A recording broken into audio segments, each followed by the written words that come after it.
Zombie invasion. What's really interesting is the US government does have a defense plan for a zombie outbreak. It's called Contingency Plan 8888, but it's said to be more of a teaching tool for defense planners on how to deal with similar scenarios. But the real question is, you know, what kind of zombies are they? Are they just like the classic walking zombies? Are they runners? Are they intelligent like in I Am Legend? Are they animal zombies? We would be cooked. Well, some people say that if they were just like slower zombies, realistically, the hordes wouldn't be that hard to fight off, and they probably wouldn't spread that fast, and maybe would get stopped pretty quickly. But a consensus I've heard lately is that the psychological toll that a zombie outbreak would have on like the general public would just destroy people, and they would destroy themselves.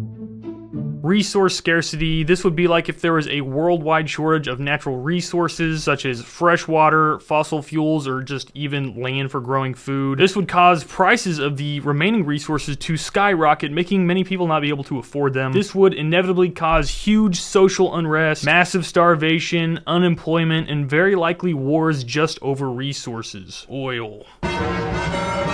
Solar storm. This would be like if the sun shot off a huge blast and it destroyed a ton of our technology. A powerful solar storm like this could cause a lot of electrical currents in power lines to destroy transformers and other electrical infrastructure, leaving long blackouts potentially for the entire world. This could also disrupt satellite communication, making GPS systems not work, and also radio communications not work, and this would affect all emergency services, transportation, banking systems. Here's a picture of not a solar storm, but just like a blast, a solar flare compared to the size of Earth. It's crazy to imagine how big these things actually are. It's also notable this other real thing happened called the Carrington event that happened back in 1859 that was the most powerful geomagnetic storm on record. This event caused widespread telegraph outages and even fires, but today a similar event would be so much more terrible because of our reliance on technology.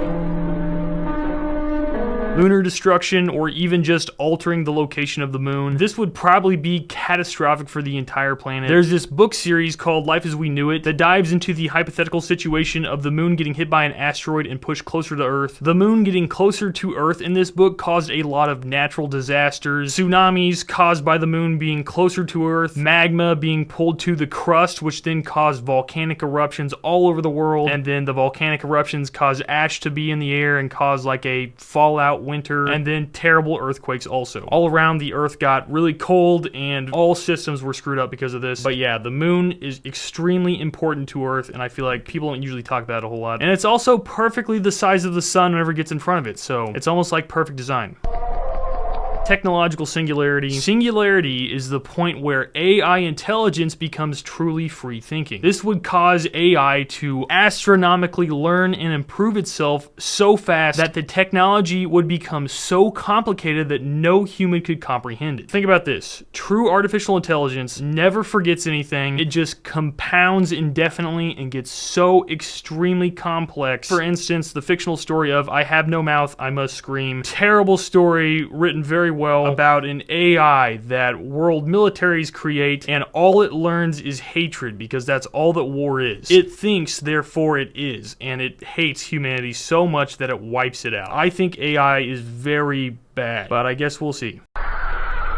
Biological weapons. This would be the end of the world from bioweapons. This could be like a virus or bacteria or other sickness that is purposely mutated and either by accident or by purpose released, causing global catastrophe.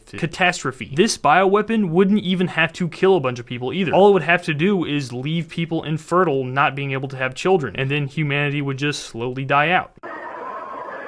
The biblical apocalypse. Parts of the Bible, especially the last book, Revelation, is filled with end-of-the-world symbolism. A quick summary of this: the 7 seals are broken, causing a lot of unpleasant events. The 4 horsemen of the apocalypse wipe out a quarter of Earth's population, either through violence, famine, disease, or other things. A giant earthquakes happen, and every island and mountain is removed from place. Stars or asteroids fall to the Earth, and then the 7 trumpet blast happens, and it causes more bad events, like fire and hail raining down on Earth, burning up 1/3 of Earth's vegetation. A mountain-sized object falls into the sea, turning 1/3 of the ocean into blood, also killing 1/3 of sea life. All the world's fresh water supplies gets contaminated. The sun's blocked out. Terrible, giant, mutant locust demon things plague the Earth and torment people, and they're so bad that people want to die, but they can't. And then there's also strange beasts on the Earth. And finally, there's the battle called Armageddon. That is the dragon and the beast versus Jesus and his army. And in the end, you either follow Jesus and reign with him, or follow the beast and go to hell. And Jesus wins, so why would you not follow him? Keep in mind, these stories are filled with symbolism, but if you really want to know what happens, you need to read the Bible.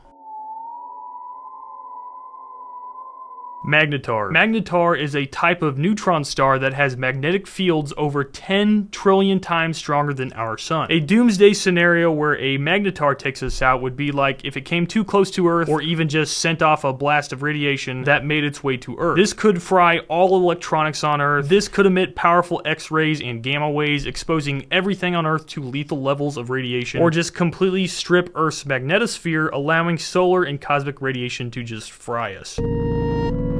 The Olduvai Theory. This is the idea that industrial society that uses tech and machinery for mass production, only has a lifespan of about 100 years, which would be from 1930 to 2030. The main idea of the Olduvai Theory is based on the amount of energy production not being able to be kept up with inside of industrial society. So basically, our main energy source, particularly oil, would not be obtainable. And because of this, humanity would slowly revert back to pre-industrial society. We'd go back to hunter-gatherers, me and the boys. But I mean, we found a lot of other energy sources, and population has slowed since this theory was came up with.